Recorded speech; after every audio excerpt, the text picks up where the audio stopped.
Thank you so much, Mr. Chair, and thank you for calling this hearing. Since January, Donald Trump has used the full power of the federal government to attack Americans in cities across the country. In Donald Trump's America, you are at increased risk of experiencing militaristic operations in your home, increased risk of being subject to detainment by mass thugs and wannabe vigilantes, increased risk of suffering injuries due to reckless and illegal acts by rogue federal agents, increased risk of being deported to foreign nations even if you are an American citizen, and you're at an increased risk of being targeted by federal government for criticizing the president and his friends. Congressional Republicans have completely abandoned their Article I powers and have exchanged their responsibility to their constituents with fealty to the president. They have allowed the president to morph federal agencies into instruments of autocracy. And as a result, the president has been able to ignore federal law, disregard court orders, and implement the largest pay-for-play scheme in American history. The White House, well, what's left of it anyway, is literally up for sale. The federal courts have characterized this presidency as, quote, lawless. In fact, when ruling against illegal acts committed by the administration, a Republican-appointed federal judge stated, quote, "The court cannot imagine how the public interest might be served by permitting federal officials to flaunt the very laws they have sworn to enforce." In a separate case where the administration was sued for unlawful acts, the judge, also a Republican appointee, stated, quote, "Allowing constitutional rights to be dependent upon the grace of the executive branch would be a dereliction of duty by this third and independent branch of government and would be against the public interest." But in another case, the court summed it up perfectly by declaring, quote, "As is becoming far too common, we are confronted again with the efforts of the executive branch to set aside the rule of law in pursuit of its own goals." Judiciary Committee Republicans have been completely complicit in this corruption. But since they're so interested in restoring law and order, I have a couple of suggestions on where they can start. Number one, this is the President of the United States standing beside his best friend, Jeffrey Epstein. As we all know, Mr. Epstein is one of the most notorious sexual predators in American history. For 8 weeks, the Republicans on this committee have chosen to protect these two men instead of providing justice to Mr. Epstein's victims. Now the administration is panicking. First, they campaigned on releasing the Epstein Files. Then AG Bondi and Associates did a photo op with the files, and she said, and I quote, "The Epstein list is on my desk." Then somehow the Epstein list didn't exist. Then the Epstein Files became a Democratic hoax. Now the president is supposedly supportive of releasing the files, even though he's currently ignoring a congressional subpoena to do so. Now the president is simply crashing out. And it's because he can't seem to explain his special decades-long relationship with one of the most prominent sexual predators in American history. It's already public that he's in the Epstein Files, but his administration is hiding the context of his involvement, if any, with Mr. Epstein's horrific crimes. Now, this is Miss Ghislaine Maxwell. Miss Maxwell, who obviously helped Jeffrey Epstein traffic more than 1,000 women and girls, well, Donald Trump is now giving her special treatment while she's serving out her prison sentence. He won't even rule out giving her a pardon or commuting her sentence.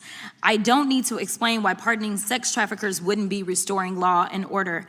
Now, this is Secretary of Homeland Security, Kristi Noem. Not only has Secretary Noem been busy filming propaganda ads, she's also been busy cashing in on millions of taxpayer dollars. In fact, Secretary Noem has funneled millions of dollars to a company called the Strategy Group. The Strategy Group helped Secretary Noem win her campaign to become the governor of South Dakota.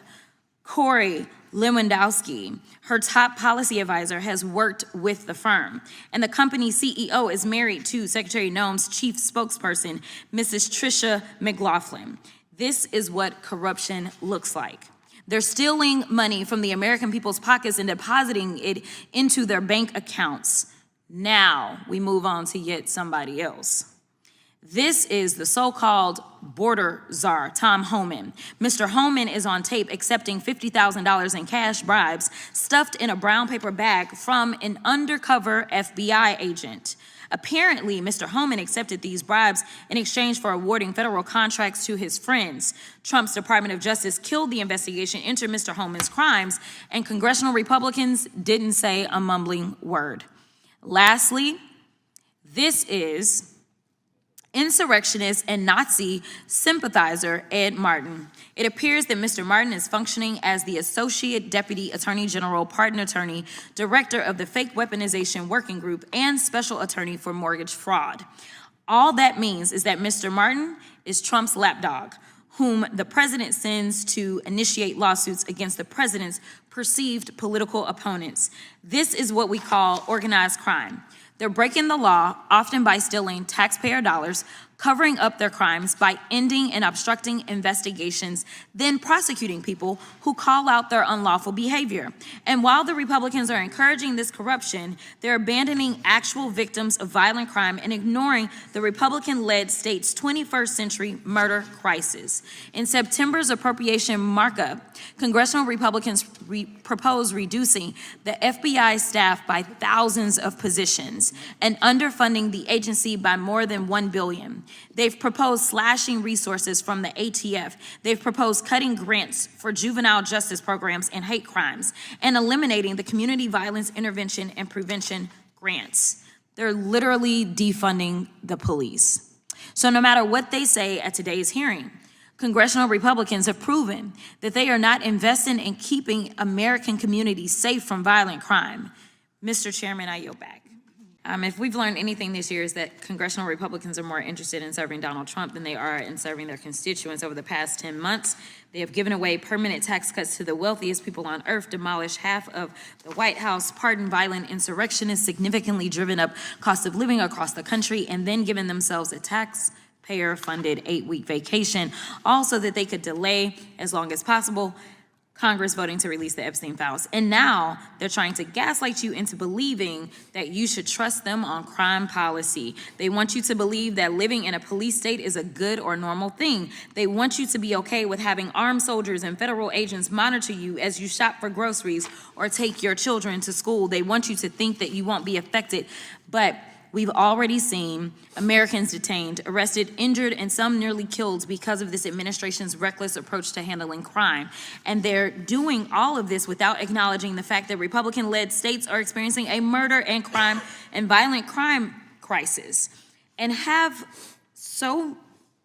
have for the last 2 decades. The Republicans' murder state rates were 33% higher than Democratic state murder rates in both 21 and 2022. In fact, over the past 22 years, the Republican state murder rates were nearly a quarter higher compared to states that are led by Democrats.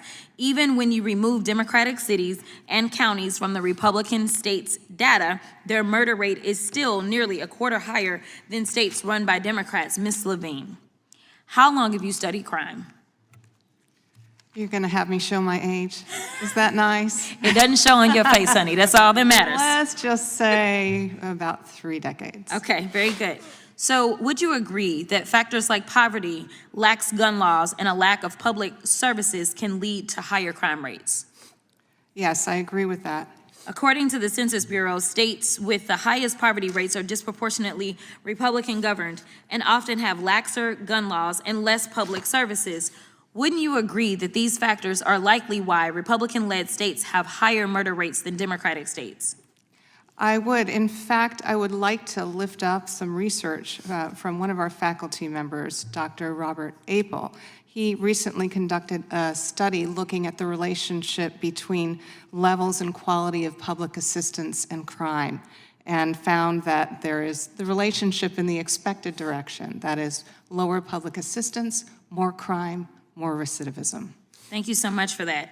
So not only are you likely to be a victim of violent crime in a Republican-led state, you're now less likely to receive victim assistance because of Republicans cutting resources for food, shelter, and transportation. This is what Donald Trump's America looks like. Never let a wannabe tyrant convince you that the only way for you to be safe is to live under a police state where he controls your day-to-day activities by means of military or armed federal agents. That's what we call a dictatorship. And I just want to be clear, because I appreciate what you just brought up, because I did serve as a public defender and a court-appointed attorney. So as we sat here, I remembered that one of the witnesses' opening statements, they mentioned the word why. And as Michael Jackson used to sing, why? We have not dealt with the why. We have not dealt with why crime happens. And if you understand the why, then maybe you can come to a conclusion. But as someone who has sat there with people that were too poor to be able to afford their own attorneys, I can tell you some whys. But what I am going to do is talk to you about why the idea that incarceration is the only thing that can fix anything, and the fact that we have two witnesses that are telling us that we need to go back to the '94 crime bill when we learned that all that did was drive up incarceration. It didn't drive down addiction, because addiction is actually an illness, but that's a whole other issue. And you can't incarcerate your way out of an illness, just like you can't incarcerate somebody that has cancer and believe that somehow they now will be cured. But I digress. What I will tell you is that we also know that the U.S. has the highest incarceration rate of any independent democracy on earth. Worse, every single state incarcerates more people per capita than most nations. In the global context, even progressive U.S. states like New York and Massachusetts appear to be extreme, just like Louisiana and Mississippi. In addition to that, the United States has the highest incarceration rate, the highest average firearms per 100 people, highest homicides per 100,000 people, and the lowest safety and securing rate of 12 countries in comparison. I had a 17-year-old that was charged with stealing food out of the concession stand at his high school. Unfortunately, in the state of Texas, at the age of 17, you are considered an adult. So what did they do? They decided to charge him with burglary of a habitation.